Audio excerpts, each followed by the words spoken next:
Bom dia, amados. Desejo saudá-los com a graça, a misericórdia e a paz do nosso Senhor Jesus Cristo. Amém? Mais uma quarta-feira que pela manhã estaremos meditando em Provérbios da Palavra de Deus. E hoje nós vamos encerrar o capítulo 24, falando dos versos 26 a 34. E como título para essa passagem eu quero dar o seguinte título: a sinceridade, o trabalho e o perigo da preguiça.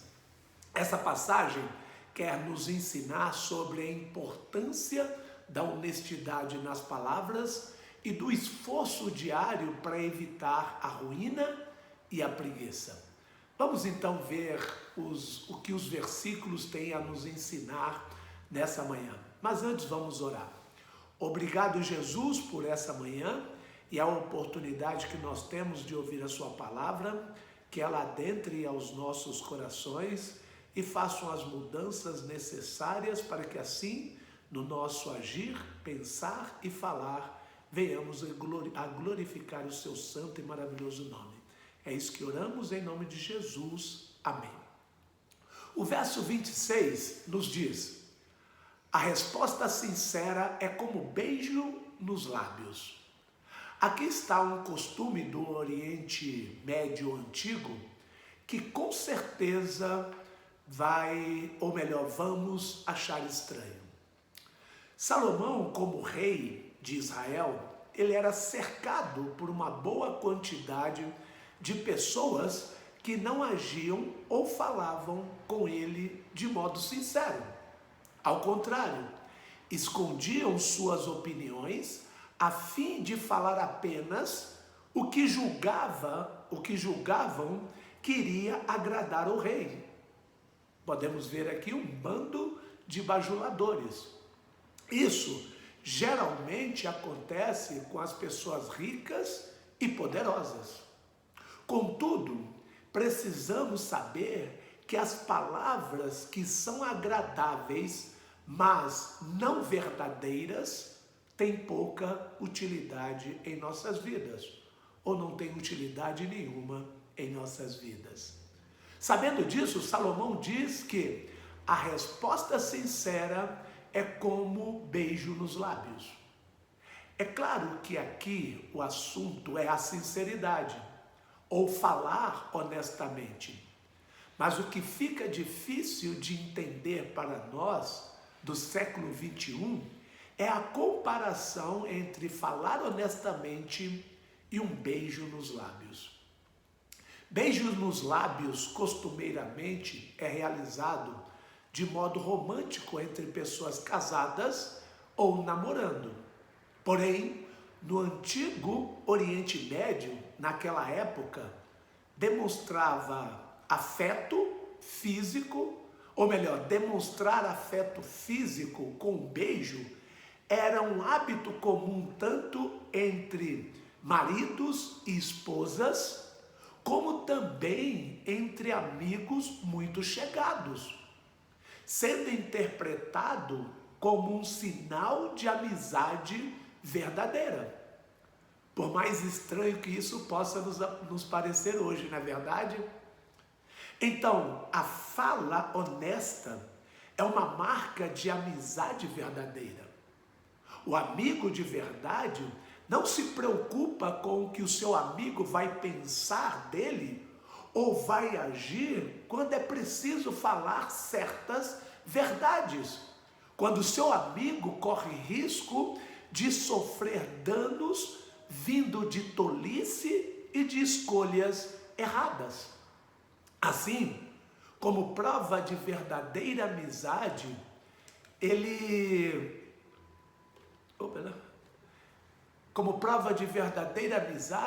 ele diz ao amigo o que precisa, mesmo que sejam palavras desagradáveis e difíceis de ouvir. Por isso, se você faz bobagem e ninguém lhe diz nada, nem lhe repreende, pode estar certo de que está cercado de falsos amigos, que não merecem a sua companhia. E se você vê seus amigos e irmãos seguindo caminhos errados e não lhes dizem nada por covardia e por comodidade, que tipo de amigo e de irmão você é? Provérbios 24, verso 27, nos diz: termine primeiro o seu trabalho a céu aberto, deixe pronta a sua lavoura, depois constitua família.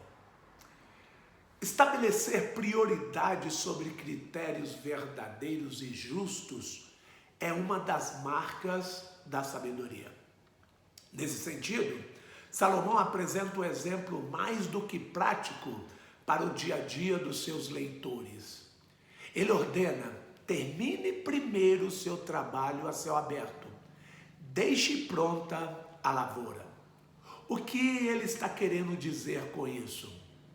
Garanta primeiro o seu sustento, depois constitua família. No sentido literal dessa palavra, constitua família, depois edifique a sua casa.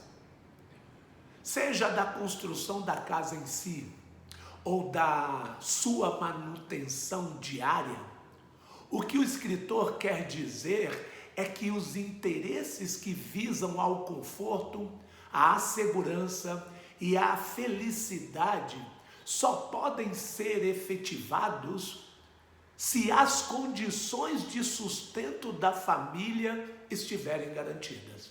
Não é verdade, amados?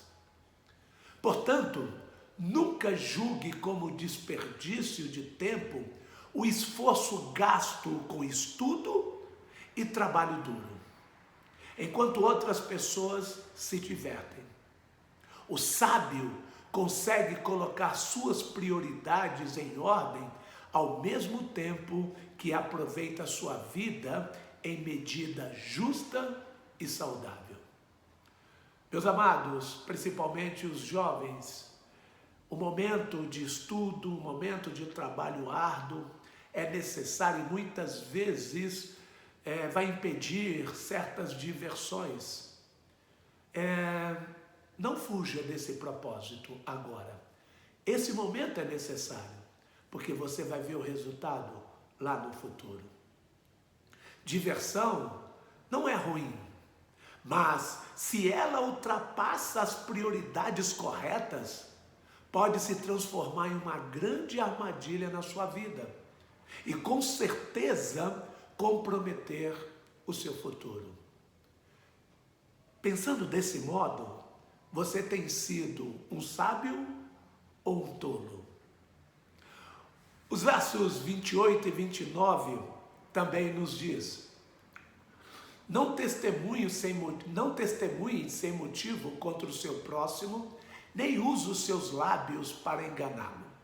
Não diga: farei com ele o que fez comigo, ele pagará pelo que fez. O problema do falso testemunho é um assunto recorrente em Provérbios. Salomão parecia ter uma habilidade dada por Deus para reconhecê-los, mas nem todos têm essa capacidade para distinguir entre um testemunho verdadeiro e um falso. O versículo diz: não testemunhe sem motivo contra o seu próximo. Quando diz sem motivo, ele quer dizer que não há necessidade de um testemunho condenatório sem justa causa ou sem verdade comprovada. Isso significa que a mentira não é um recurso a ser utilizado pelo servo de Deus. Por isso, ele completa: nem use os seus lábios para enganá-lo. A palavra de um homem deve sempre ser verdadeira, mesmo quando haja um custo para isso. Porém, na segunda parte do versículo, Salomão fala da vingança. Não diga: farei com ele o que fez comigo, ele pagará pelo que fez. Nesse caso, o pecado é duplo. tanto pelo falso testemunho, como pela motivação corrompida.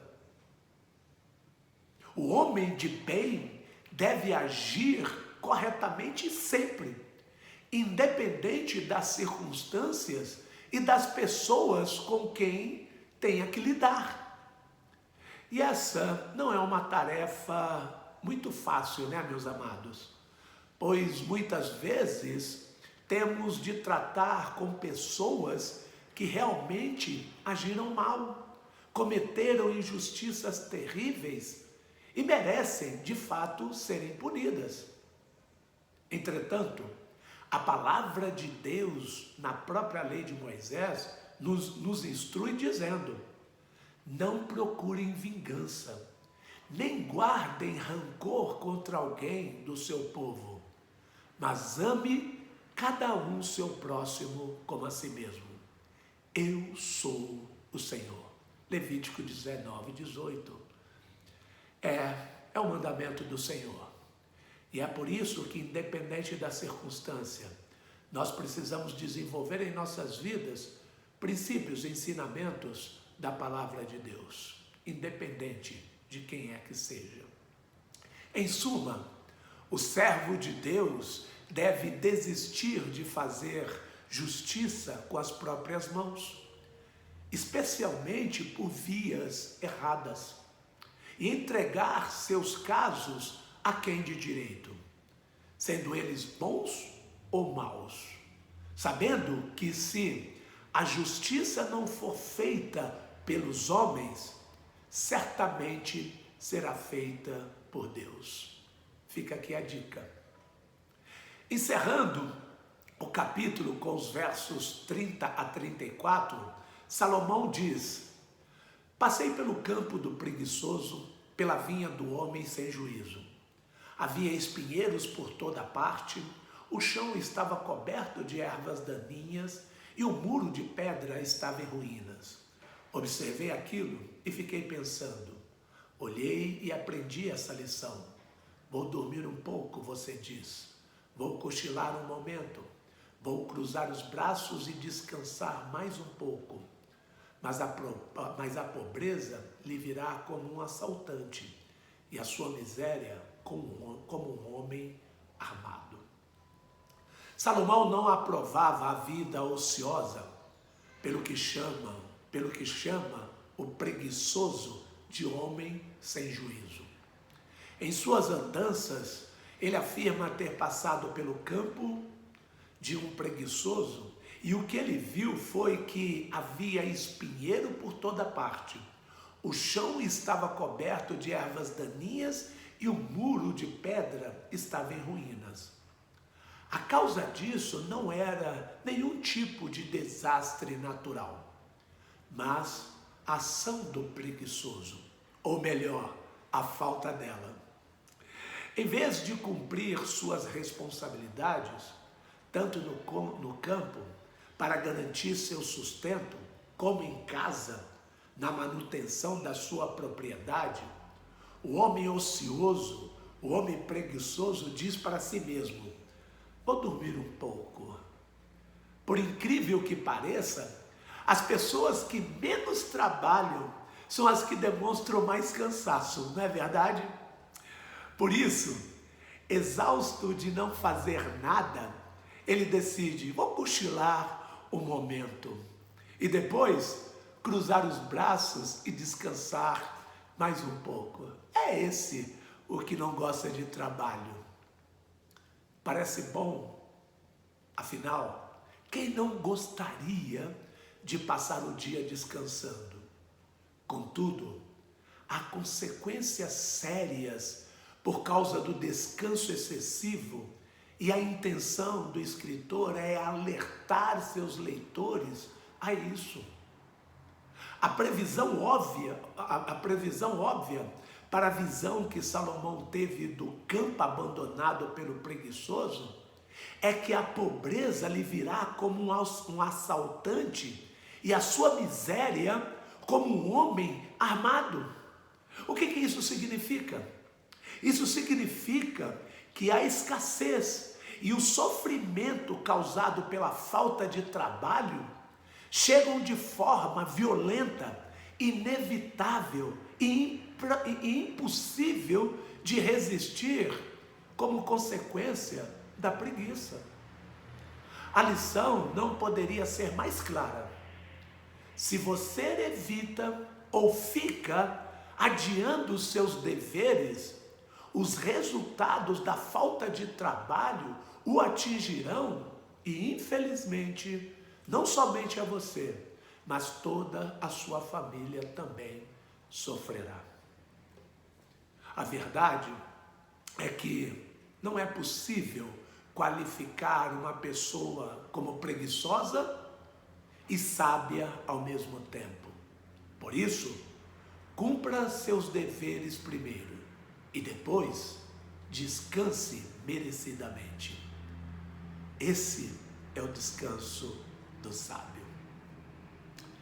Vamos orar.